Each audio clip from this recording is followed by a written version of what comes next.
Hey. Hello. Hi, everyone. We're trying to go live. We're trying to go live. It took us a while. I'm like, okay, are we live? No, like it still seconds. says it's spinning and spinning. It feels like it's forever. What do you think of our music tonight?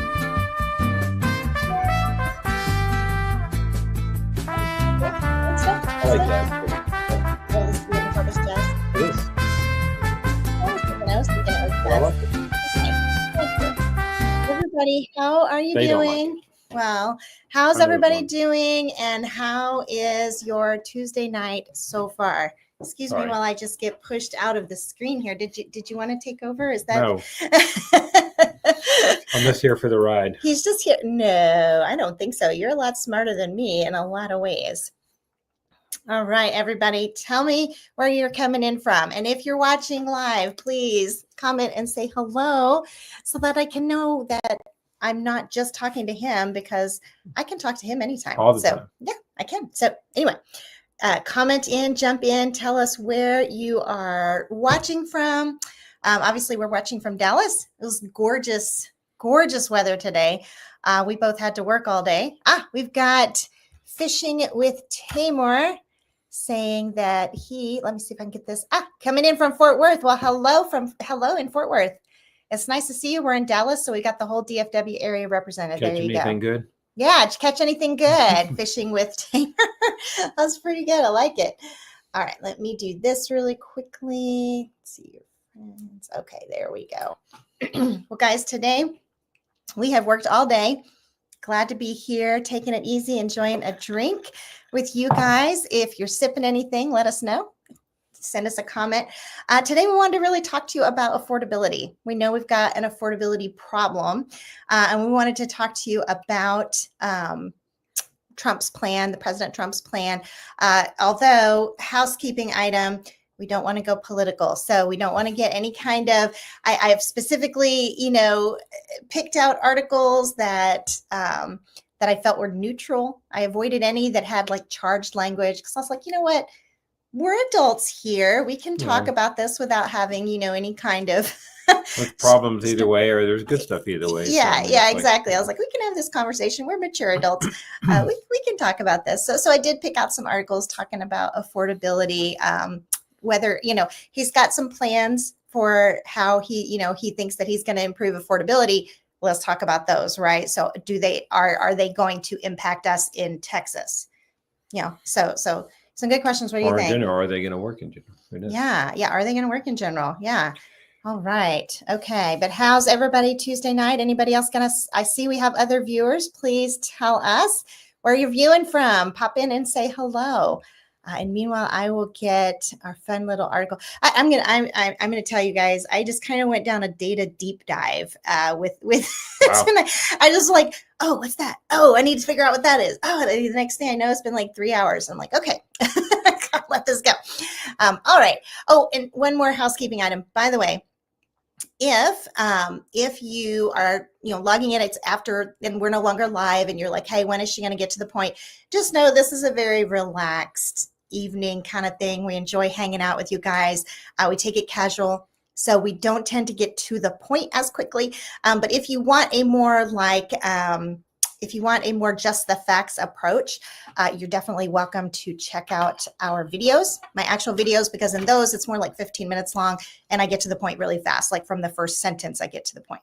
So bear with us. If you're just the facts kind of person, you may not enjoy this live stream, but we love, and next time, join us and log on, because we answer all kinds of questions. We're definitely here. Hi, Amelia.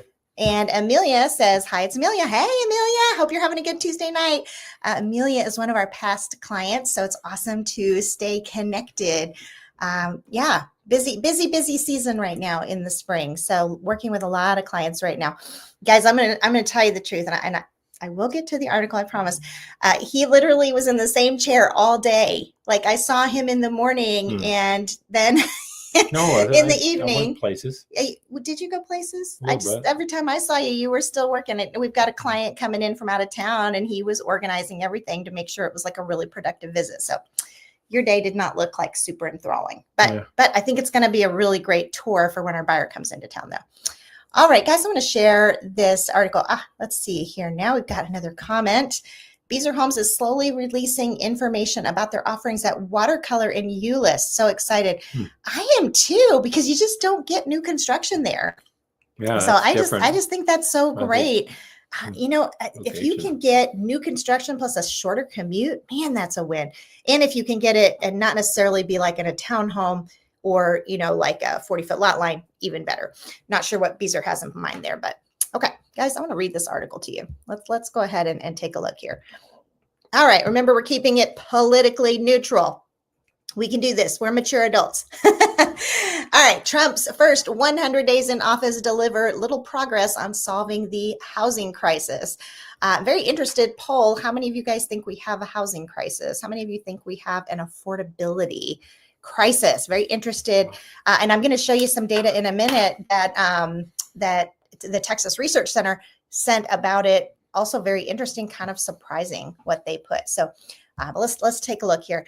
On the campaign trail.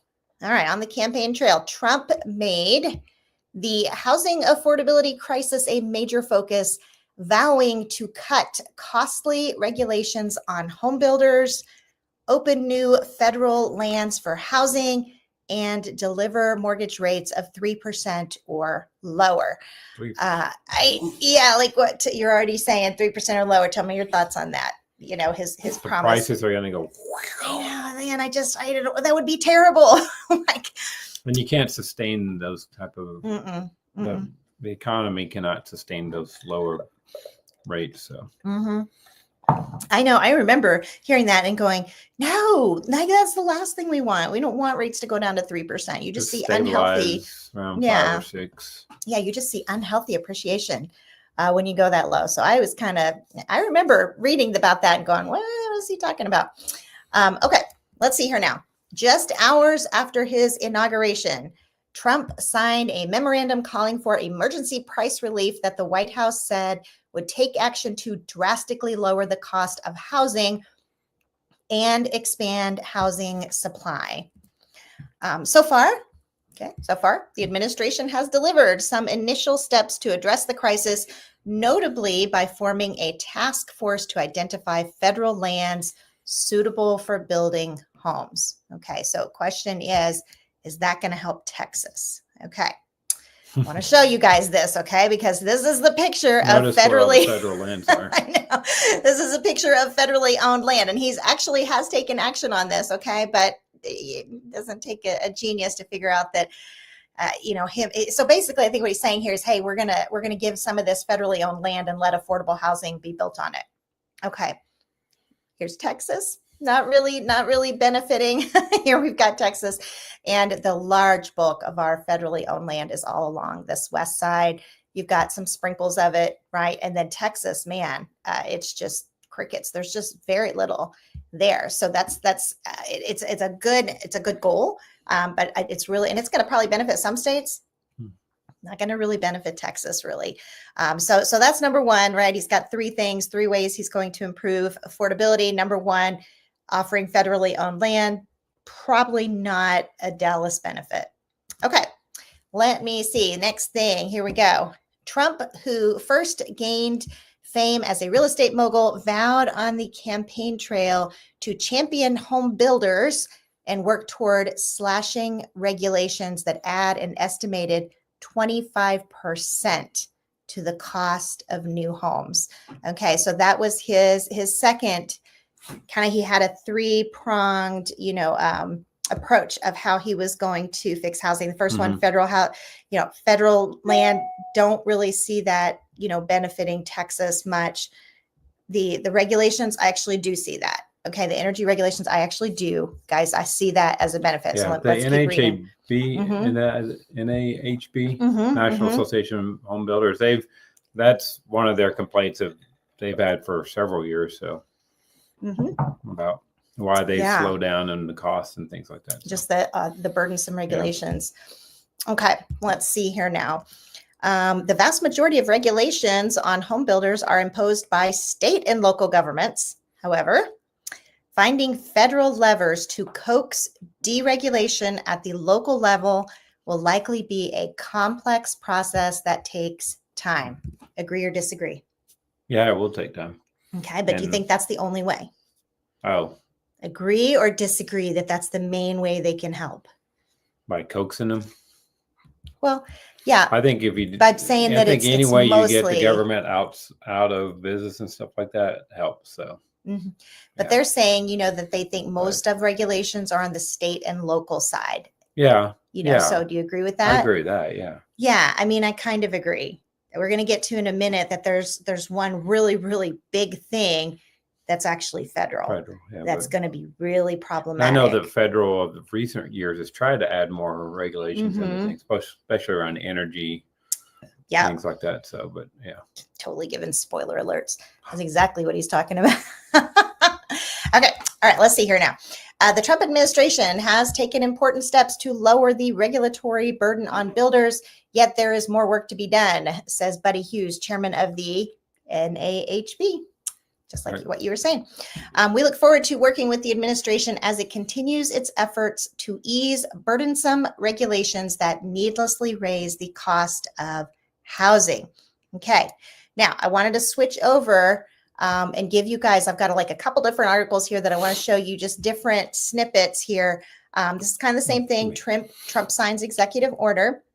The order requires agencies to eliminate unnecessary administrative expenses and rent-seeking practices and cut counterproductive requirements that raise the cost of home appliances. The order maintains that regulatory requirements alone account for 25% of the cost of constructing a new home. So they're also repeating the same thing. Chairman of the National Association of Home Builders released a statement on Tuesday that commended Trump for using the executive order to make housing a priority. As to what changes could be made, okay, and this is where it's big. As to what changes could be made, Peter Idzak, did I say that right? My goodness, what a last name, Idzak.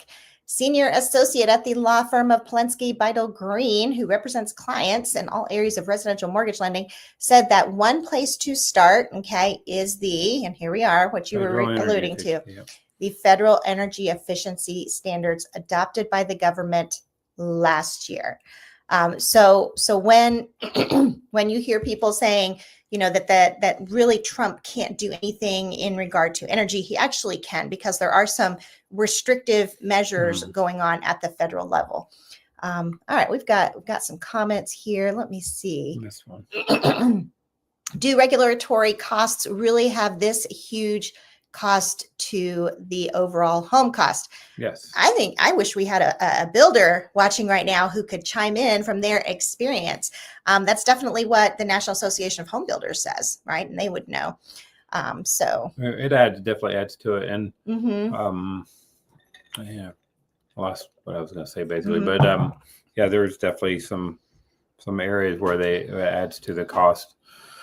And a lot of it has to do with and it's usually, this is state and local, but adding to extra little codes and things that they add in there that just because somebody didn't like how something was done, and so codes were added, and that adds extra cost in doing those. So because more inspections have to be done and more time takes, and it takes more laborers and so labor hours and things like that. So sometimes I wonder though, if it's if we take away those regulations, will we end up with even lower quality? But yeah, I know. Okay. All right. I am going to come back to these other two comments after we read the article. So I have not forgotten, but I'm going to come back to that. Let me go ahead and finish reading this article. The dog is whining. I guess he's ready for his dinner. I don't know if you guys can hear that or not. He always does this to us. I'm not kidding. We have this dog by our feet, and he literally waits until we do our live stream to start whining and misbehaving. 3 minutes before, he's just laying there sleeping. And then we go live and he's like, oh, I think I'll bring on my whining game. He's spoiled. So he is a little spoiled, but we let him get away with it. Okay. Let's see here now. As for what changes could be made. Okay, we read that. The federal energy efficiency standards. Okay, so let's dig into that a little bit more. For HUD and USDA to ensure mortgages for single family homes, the homes must be built to specific energy standards. The NAHB and 15 Republican state attorneys general are currently challenging those standards in court. Okay. A rescission of the rules could result in significant cost savings for new homebuyers. However, the order itself doesn't provide any specific actions executive agencies must take to deliver emergency price relief. So it will be interesting to see what actions federal agencies end up taking. Okay, so very interesting what they're saying. Now from here, so I read those couple of articles, and from here what I did was I went into the NAHB and actually figured out their take on this this energy bill. Okay, new energy codes mandate a blow to housing affordability.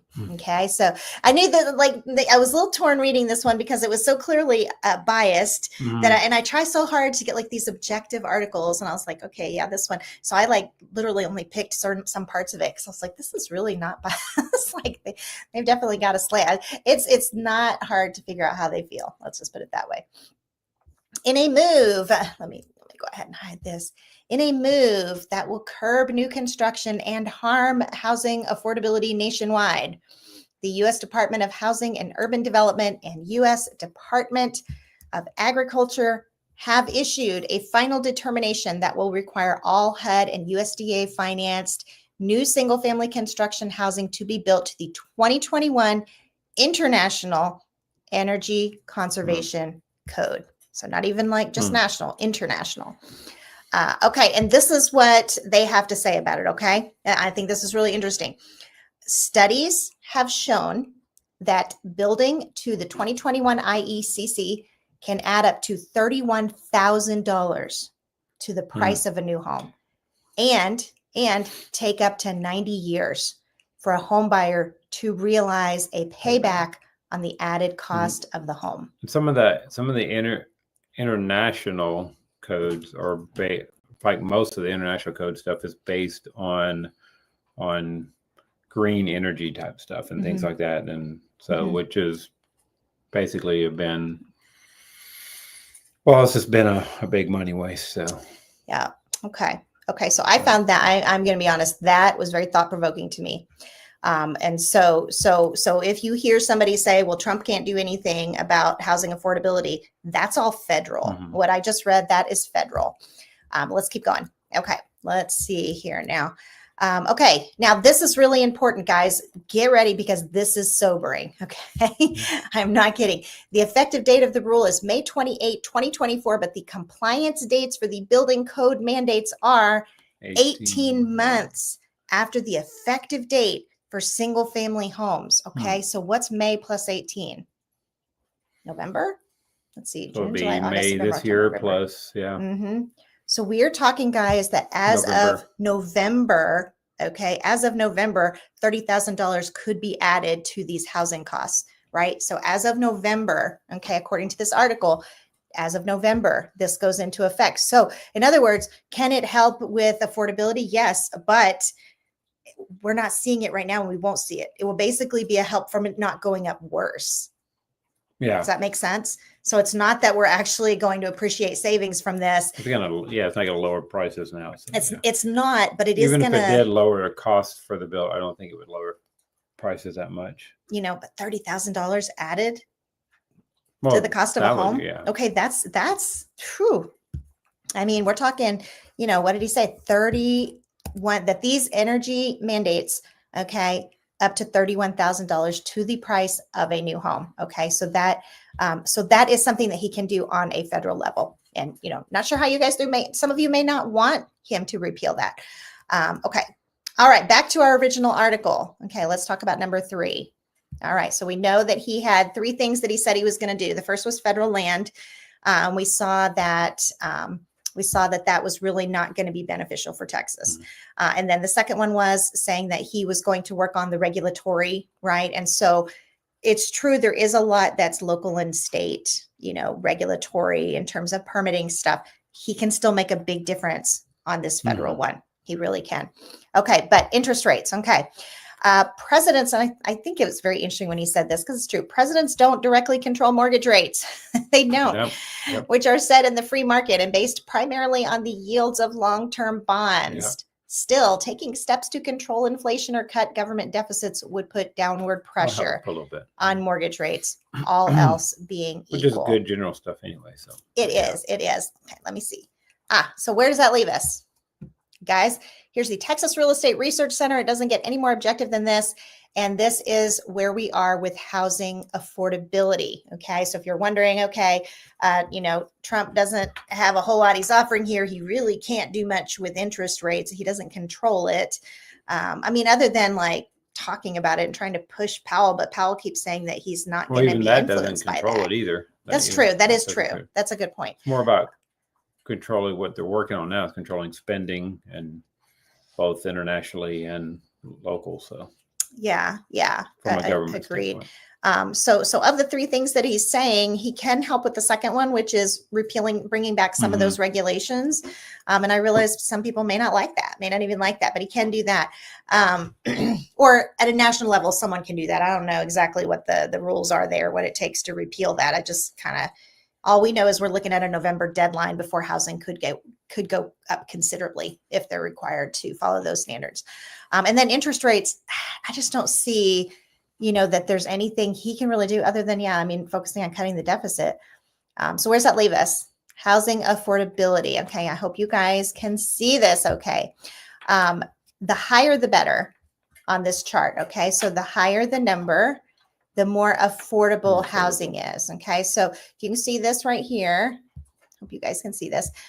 This right here is 2012.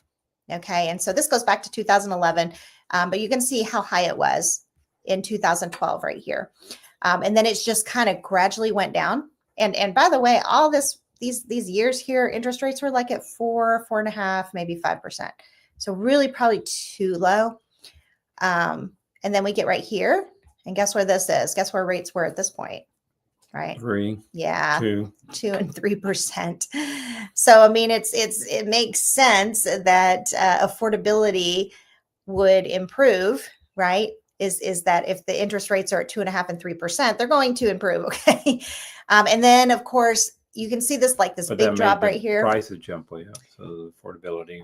It is true. It is true. It's interesting to me kind of how you see this flow, because you had prices raging ahead, but ultimately it was still getting more affordable. So this is like 2020 to 2022, right? All of this, even with the prices raging ahead, affordability was still, it wasn't terrible. It was definitely dropping. It was dropping, but it wasn't like, there's 2 big drops there. Yeah, I guess that's true right here. Okay. And so then we have 2022, which is when the rates started going up, mid 2022. Yeah. And you can kind of see what affordability has done since then. So we're right here. So according to this, surprisingly, we've actually ticked up a little bit. Yeah, affordability has actually kind of improved a little bit. It bottomed out here and then kind of went up. And this is always, we're not seeing big changes in home prices, but this is going to be like directly correlated to interest rates. And so this is going to represent, the fall when rates were lower, because rates were lower in the fall. In fact, I think I had a question here. Okay. Do you see a fall drop coming? Okay. That's a great question. We always have tell me your opinion. Tell me your opinion. It says, do you see a fall drop coming? Also, my lender is wanting me to get the application in, but does that leave me stuck at that rate? No. He's saying he's at 6.62%, which is, I think is still too high. No, your application doesn't lock it. Mm-hmm. Yeah. You can wait till the very last one. You're actually going to be when they're, you're getting completely approved and stuff, and then they lock the rate. But doing an application doesn't affect your rate. Yeah. It doesn't set your rate or lock it at that point. So But yes, okay. There's a lot of people that follow these things, and there are a lot of people saying they believe that there is going to be some type of drop this year. So. And that will be later in the year. But, and we always have a fall drop anyway. We always see prices seasonally drop. They call it the September effect. Yeah, the September effect. I guess the one thing too that I would say though is that if the Fed drops rates towards the end of 2025, which is exactly what we're hearing, everybody's saying Fed's going to cut rates later this year. That's gonna make it not as sweet, make it not as good, okay? Because prices, and we saw this, and we looked at this last week, how prices actually went up this past year, like in October and November, because rates went down. After the election, everybody got super excited, mortgage rates went down, prices went up. And so, I think, do you see a fall drop coming? Prices always drop in the fall. Maybe it's not going to be as good this year. If we see the rates do what they're going to do. If we see rates go down, buyers enter the market. You've got a lot of there's a fall drop because in prices. We'll see. Yeah. So I think I would say I'm oddly a little bit more optimistic about what I'm seeing right now in terms of a lot of motivated builders getting ready to release a video on how our builders are in a lot of trouble right now, a lot of trouble. And so I'm a little bit usually. Well, there's even just regular seller, pre-owned sellers too. True. There's a lot of homes that have been on the market for a long time. So very interested in your guys' opinion about this, by the way. Please comment in the chat. Tell me what you think, about affordability, as well as the Dallas market. But yeah, I will say we usually see a fall drop. I don't know how good it's going to be if rates drop at the same time. I'll just put it that way. Because right now we've got rates up and we've got a sluggish market, which is very unusual for going into May. We've got an unusually sluggish market. Okay. Hopefully that answered your question. Already looked at that one.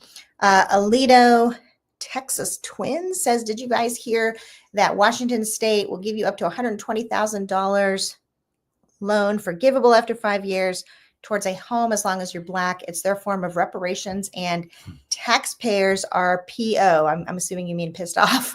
So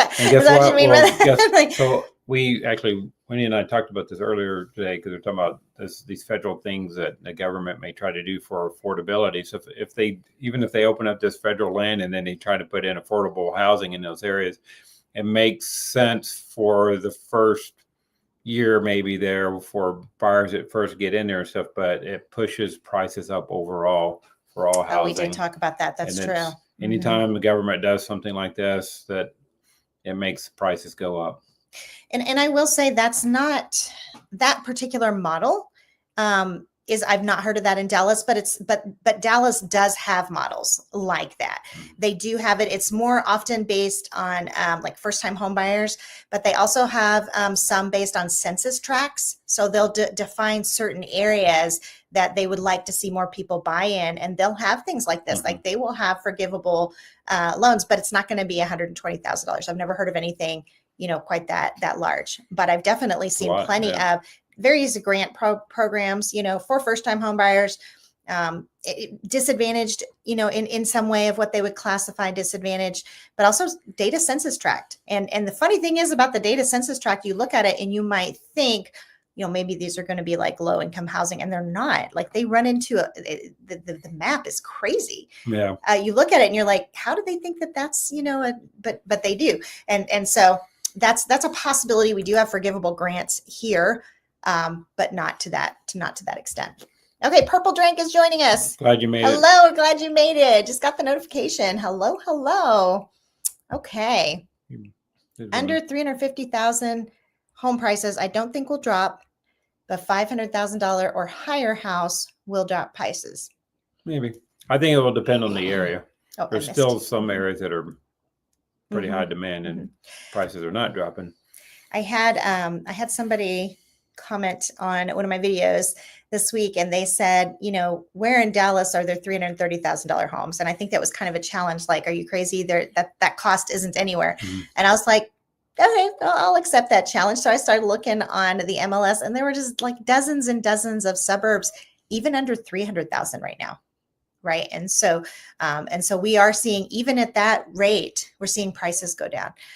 So, I saw as low as like 225, but they were like really cheaply built, houses, but still.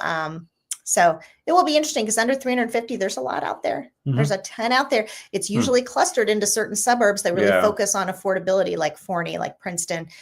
You'll see it a lot there, but there's definitely some out there. Okay, let's see here now. Okay, thank you for that info. I think we have a Q3 drop in all markets, maybe a little melt up until June. Then Powell will be forced to cut rates. I've kind of been wondering the same thing. I've been wondering if, because, we had March, like I said, for Dallas to be sluggish this time of year. Yeah.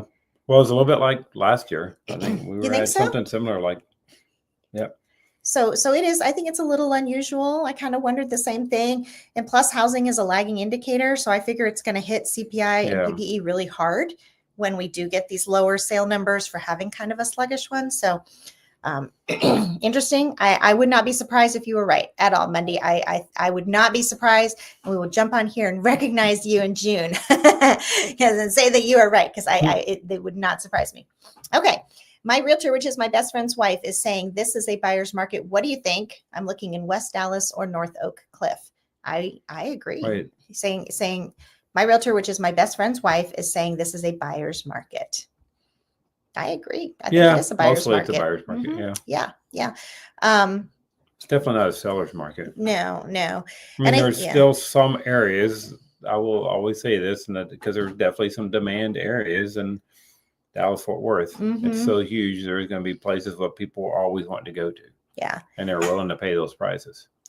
You know, that the video that I just finished, inventory was up everywhere. And the higher your inventory is, the more it's a buyer's market. Yeah. So it is, but buyers meanwhile aren't thrilled because they've got these high interest rates to contend with. So it's not like it's a big party for them either. It's not all opportunity. So, honestly, your best bet is to go with the forward commitment. If you can get a 4% interest rate.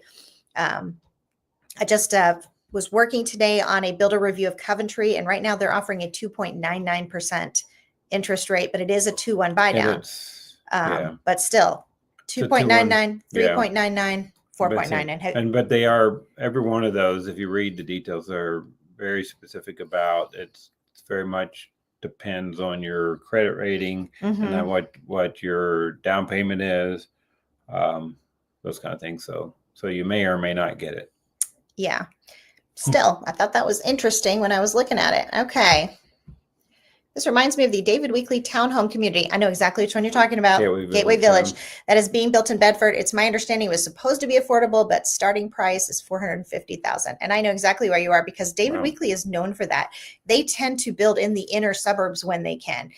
They'll work within like small lots, but then they upcharge. They're not like super expensive. So I completely agree with you, DV. Good point. Okay. Karthik ready. I see the prices are already going pretty high in places like Mustang Lakes, even with high PID. Do you think they might go high? Do you think it's still seller's market in Mustang Lakes? What do you think? Mustang Lakes. It's one of those areas that's a pretty high demand area. I mean, it's one of those, there's some of those really nice neighborhoods that I don't know if the prices are going up per se. I mean, they will, they're not jumping up. I'll put it that way. It will, continually move up, but they're not dropping in those places. Yeah. So, I think that there's a softened demand everywhere. Yeah. What was it I was telling you the other day, how much inventory was up in Salina and how crazy that was? He's going to go let our whiny dog go outside. And you guys are right here in our home office. You get all the reality of our lives. Okay. So Salina does have a lot of inventory right now. Yep. And so, and you mentioned the high PID, and I've been working on a video for McKinney, and I'm not running into PIDs anywhere. And it just really like illuminates for me that Salina is just this oddball. Salina made that decision. The city of Salina made that decision early on. So they needed to build a lot of infrastructure. So that's the way they decided to do it. Yeah. So guys, if you're, looking to move. That's their 2040 plan. Go to the Salina website and look up the 2040 plan. It's actually kind of cool what they're going to do, but yeah, it's part of that. So if you've been looking to buy or sell and you're seeing that Salina has all these PIDs and you're like, my goodness, I guess this is just a Dallas thing. It's not. Man. It's a Salina thing. I mean, if you look on Frisco, if you look up Frisco on PIDs, there's barely any. Like I said, I've been working on a video for McKinney. Not a one of them. I'm spotlighting communities that are in like the 600,000 to 800,000 range. Not a one of them are in a PID. You do None see of them. more municipal districts and That is maybe true. McKinney, because there's especially North McKinney, that's all Yes. out of city limits. So. Yeah. And I did of the 7, I found one that was in a mud. Yeah. But that's just food for thought. If you've been looking to buy and you're running into PID after PID, it's not a whole, that's not a whole Dallas Fort Worth Metroplex thing. That's Salina.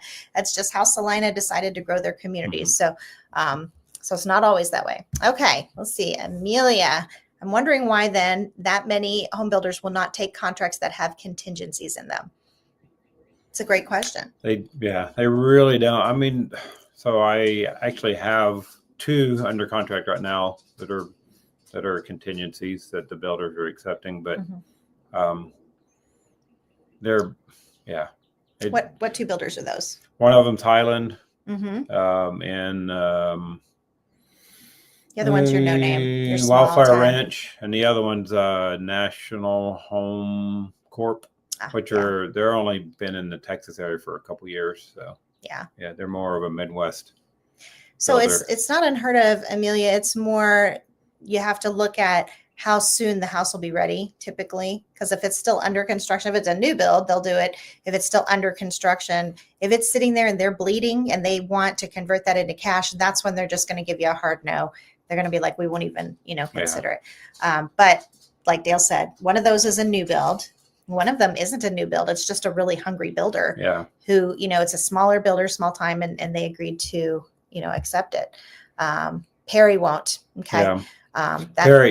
Perry is pretty strict about a lot of things. So they're really nice homes, but they are pretty strict about a lot of things. Yeah. And also, I'm not sure I would want to with Perry because they are so rigid about keeping the deposit. They require a big deposit and then they're really strict about keeping it. And so I don't even know if I'd want to risk a contingency with Perry, honestly.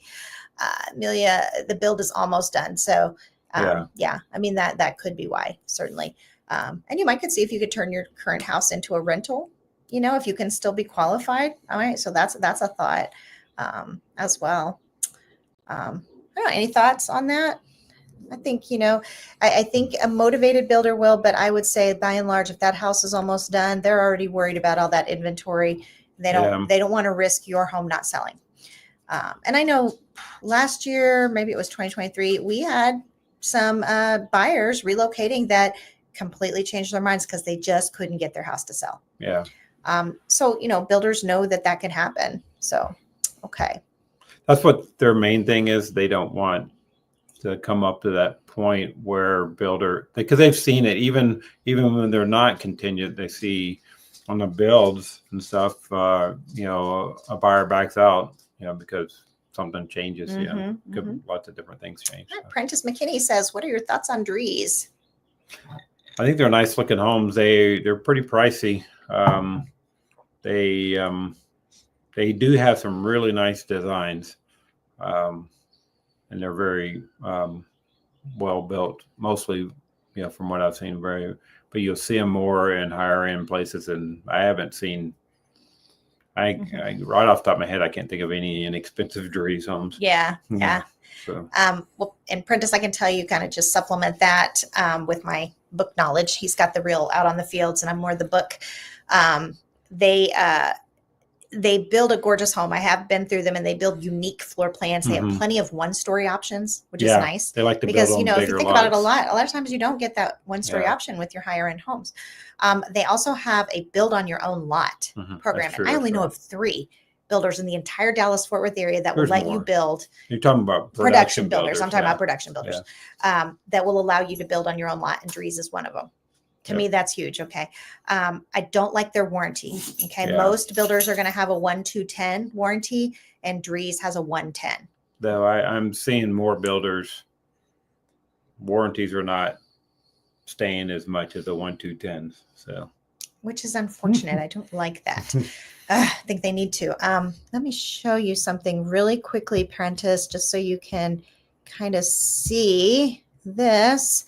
I actually just did a builder review on Drees. So I don't know if you can see that or not, but I just did one. So if you're interested in Drees, you might want to check that one out. Okay, let me see. We've got some more. So that's a little bit of info on Dries. Hopefully that was helpful. Oh, I know there was one other thing that I was going to say about Dries, and it's this. You walk in, it looks like this gorgeous home, but then you check out their Google reviews, and there's a lot of people that aren't happy. There are some. I've noticed that's another one that's like that. It's Grand Homes. They have these gorgeous homes and stuff, huge. But their Google reviews have been really low lately too. Yeah, and so that you gotta consider that. You really want to take it micro locally too. You got to figure out what it is. Read the reviews. And even ask the local people about those and say, okay, what's going on here? Because every sales consultant I've talked to is very professional, very knowledgeable, and then you see these low reviews, and there's kind of this disconnect there. So depending on whatever community you're considering, I would really dig into the reviews in that particular one. Okay. Let's see here now. Is Melissa a good area for ROI? Bloomfield is building in Liberty. I love Melissa ISD. Whoo, man, they actually rate higher than Prosper ISD. I think Melissa's growing quite a bit. I think it's located in a nice area there that's going to, partly it will, as McKinney grows more, Melissa's going to grow more too. And it's just that whole 75, 121, what's the other north of 380, but there's another highway up that way though that's all kind of comes together right in that area. It's gonna grow. And I've noticed it's really not all that affordable. Yeah, Melissa, it used to be. Yeah, you're like, oh, it's farther north, maybe it'll be more far. It's really not. Yeah. So I think the affordability ones of those is Anna up there. And yet Anna has terrible schools. Yeah. I'm telling you, property values and good schools really do go hand in hand. Yeah. Okay, a couple more questions. Let's see what we have here. If people from the West Coast and the East Coast stop moving to DFW and stop buying homes, things will get tough. Locals don't have enough money to buy at those prices. You're correct. You're very correct. Maybe. But the locals, entry level buyers, sure.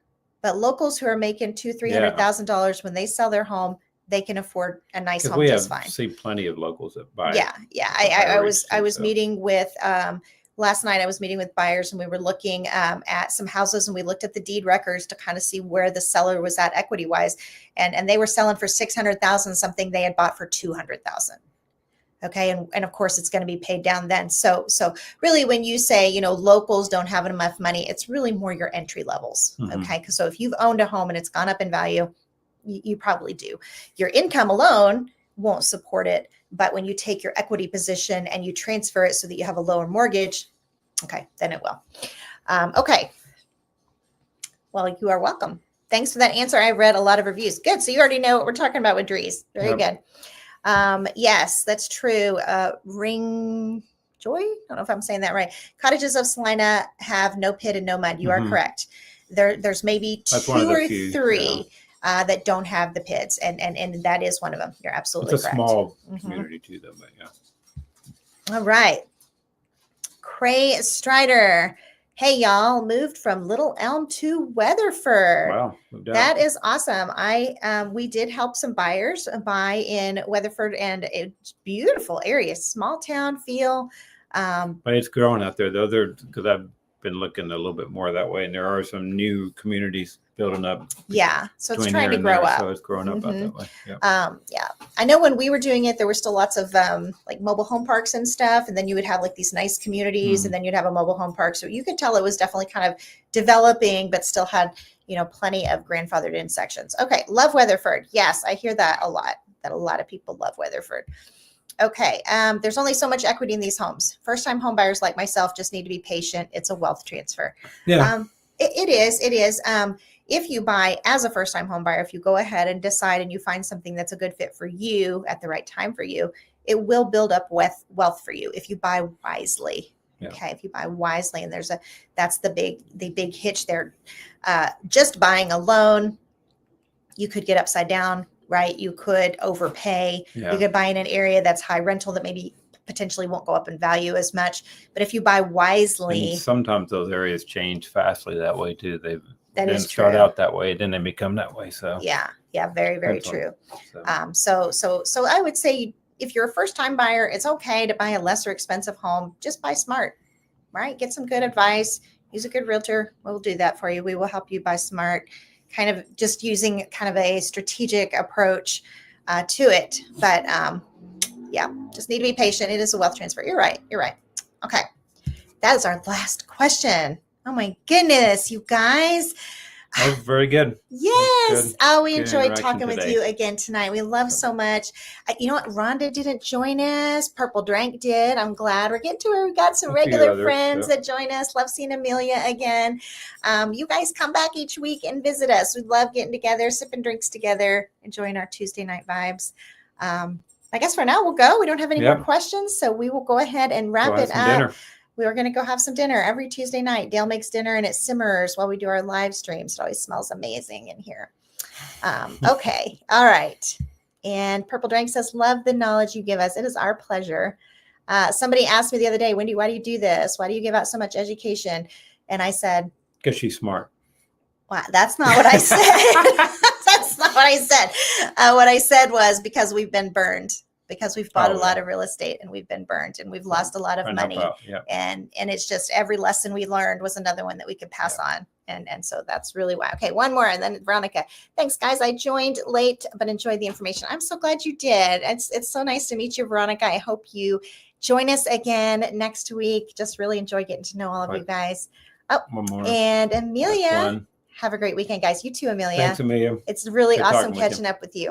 All right, guys. Well, we are going to end it here. I hope you all have a great evening, and we'll talk again next week. Bye. Bye.